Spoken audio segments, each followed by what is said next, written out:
is Crystal and welcome to my channel all about Zoe. Today I'm going to share with you my labour and delivery story. So when I was pregnant, I knew that I wanted to have a water birth and that I would hope to have as natural as possible, so I did not want any medical intervention. But of course I knew that I had to have an open mind just in case something happened that we weren't too sure about. So I still did fill out the permission slips to have the epidural, for example, just in case I couldn't handle the pain or something like that. So I was 40 weeks when I went into labour with Zoe, and I was actually in labour for over 3 days. So I had a really long early labour. I had been from about 39 weeks been going to see the acupuncture to try to get my labour started. That I don't think helped. If anything, I think me doing things like that and the chiropractor and trying other methods just maybe are the reason why I had such a long early labour. So it was a Wednesday night and it was about 10:30 at night, and my husband and I were just watching some TV, and then I could feel like a period pain feeling. It was very slight, and I just remember sitting there thinking, is this it? I just waited a little bit, and then like about 10 minutes later it happened again, and I didn't say anything yet because I didn't want to get my husband all excited because it was nighttime too, so I was thinking that was not the best timing if we wanted to get some sleep. So we just made sure our bag was fully packed and he went and put it in the car. We called the hospital just to let them know I'd started contractions because I wanted a water birth. We wanted to make sure that we would get the room with the big spa bath because there was only one at the hospital, and also for them to have enough time to fill it up for us. So nothing really happened that night. I just kind of kept having those little pains. They did start to get a bit worse, so I didn't have the best sleep, if any, that night. And then the next day, because it had been so long, the hospital actually called us to see if everything was okay, and they suggested that we come in. So my contractions were pretty much all over the place the whole time, so that made it really confusing for us because we didn't know when to go to the hospital. My water hadn't broke, I hadn't had a show yet, and they were anywhere from 10 minutes apart to 3 minutes apart to a minute long to like barely anything long. It was really strange. I was just laboring at home, and my sister and my mother-in-law were over, and we kind of went for a walk, and I'd hop in the shower, and I was definitely having like more severe cramp pain. Like I would have to kind of stop and it'd be like quite uncomfortable. 2 o'clock in the afternoon on the Thursday that we went into the hospital per their request. So we took our bags with us, and when I went in, they checked me out and they basically told me I wasn't in labour, and they were telling me that I wasn't even having contractions. So they hooked me up to the monitor where they put the monitor around your belly, and I kept explaining to them that my contractions were all over the place, and they weren't really in my belly, they were more in my very lower regions and mostly my hip and pelvis area. That's where I was getting most of my pain, which again was very strange. So I was quite annoyed that they told me I was barely in labour because I'm laying there thinking, well, this hurts, so what else could it be? They sent us home. They did say we could stay there if we wanted, but it just didn't seem like a very good idea. And we knew we'd be more comfortable at home. So we drove all the way back home. Mind you, our hospital was about a 45-minute drive for us. When we got home, it was late at night, and by that stage, I was just really uncomfortable, and it was very hard for me to find any position to sleep. So I basically tousled and turned all night. I actually ended up sleeping on the floor. I don't know why. For some reason, that was the most comfortable position for me. I had my legs propped up on the chair next to our bed. So come to Friday, and still my contractions were all over the place, but it was definitely a lot more uncomfortable. That Thursday night was really rough. I did not get any sleep. I was in quite a lot of pain. It was like severe period pain. It was bearable though. I mean, but I also think I'm someone with a high pain threshold. It wasn't that bad. It was just exhausting because I'd been going through this for so long, and you get all excited, your adrenaline's pumping, and then you kind of crash after that, and then you're still left in pain. And it's not like you're sick, so no position or anything you do is gonna make you feel better until you make that baby come out, basically. I was really anxious about going to the hospital again because I just thought they would send us back. So we were basically just waiting for that textbook, 3 minutes apart, a minute long, and it just was not happening for me. I'd have it every now and then other times it'd be 10 minutes apart. It was completely all over the place, but the pain was definitely getting worse. So we got to Friday night, and I just could not take it anymore. I started crying, and I told my husband that we had to go. But yeah, I just was exhausted. And by that stage, I was really worried because I wanted a calm birth, I wanted a water birth. So it was about 7 o'clock at night, I think, and we drove to the hospital, and I was in full-on labor. My contractions were like one on top of each other. I was starting to moan because moaning was the only thing that felt good. When we're at home, when I started crying, I also started to have that urge to push. So looking back now, that was obviously my transition phase, because they say transition phase, you tend to be like, I've had enough. We got to the hospital, and I was calm. I remember what was really funny was when we turned up to emergency, because it was so late, they had to open the door for us through the security kind of area. And I remember the guy opened it, and right as we were waiting for the doors to open, I had another contraction. So I had to like brace myself against this chair. And then I just remember watching the doors close again, and then my contraction finished, and then my husband kind of looked to the person again. They opened the door for us to come back in. When I turned up to the maternity ward, I was so worried because I felt okay. Like, I was really tired and exhausted, but I felt like they would think I was faking it or something if I started moaning.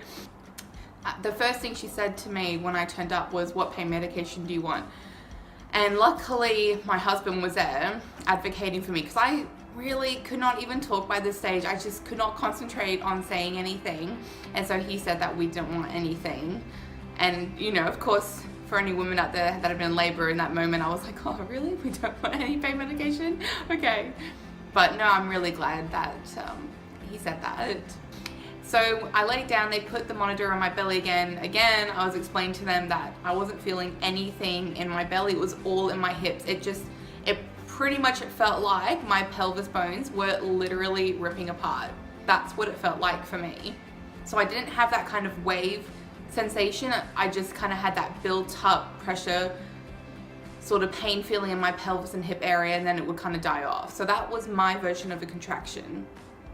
It still was around the same length and time as a normal contraction, just not in the same area as what women typically have it. But my doctor wasn't even there. They said they had called him, especially when they found out I was ready to go. So they put the monitor on me, and they could not find my contractions again, but it was evident because of my moaning and how I was acting, and I was really internalizing into myself just so I could concentrate and remain calm.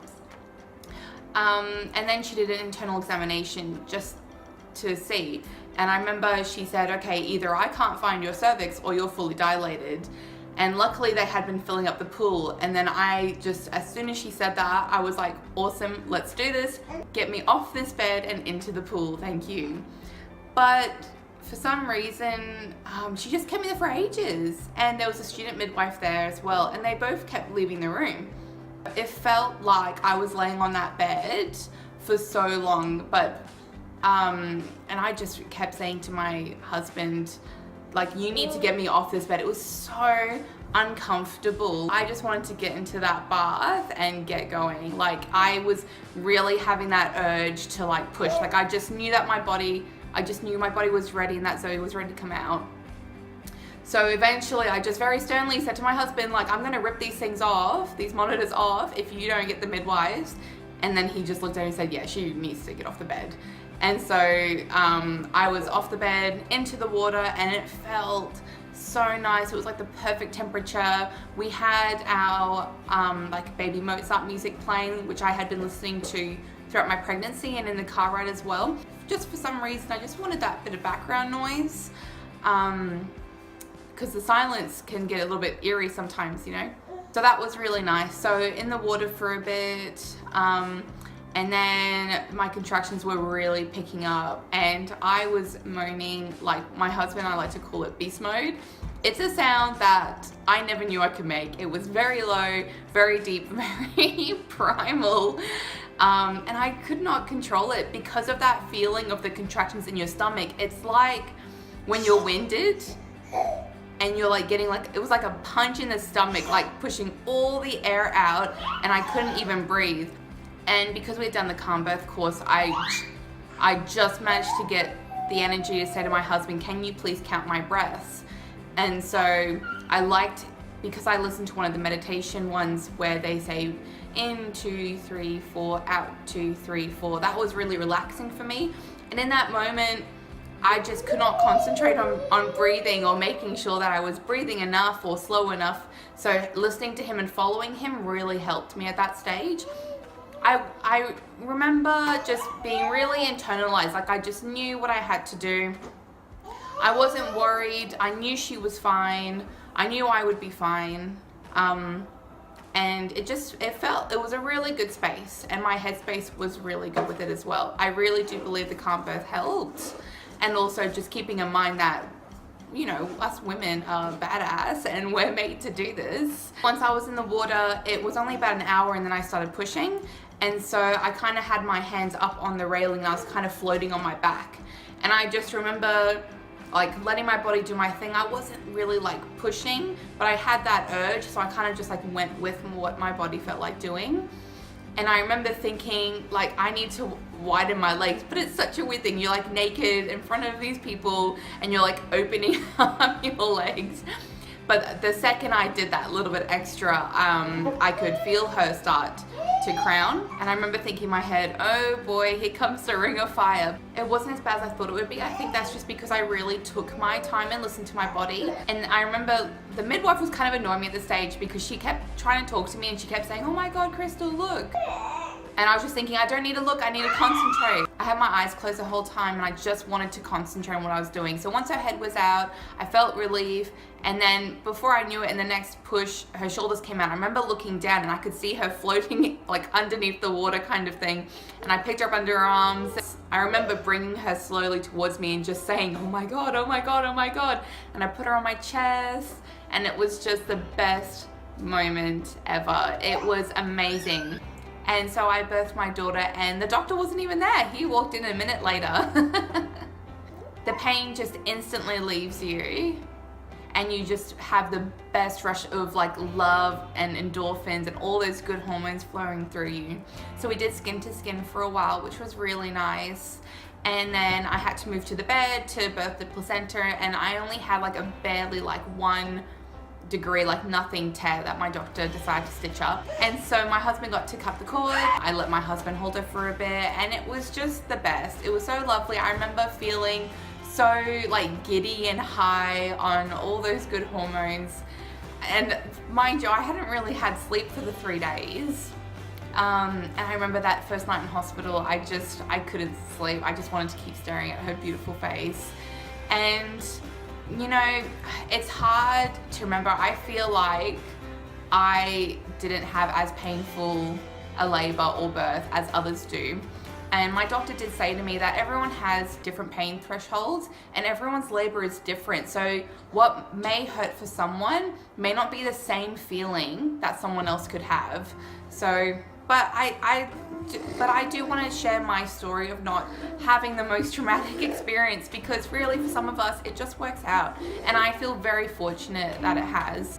And so while I was laying on the bed getting stitched up, Zoe latched on, which was great. And she's had a good suck since the beginning.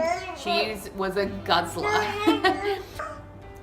So she lost a little bit of weight while we were in hospital, and then gained it and then put on a little bit more before I even left the hospital. So she's a good old baby monster. So Zoe was born on Saturday the 9th of April 2016 at 4:08 a.m. She was 3.5 kilos, about 7.7 pounds. Her length was 52 centimeters. And she scored a 9 out of 10, so we're pretty happy about that. Thank you so much for watching my labour and delivery story. Please feel free to subscribe. We'd love to have you for some more videos. Yes. You say bye. Bye. You wave. Bye.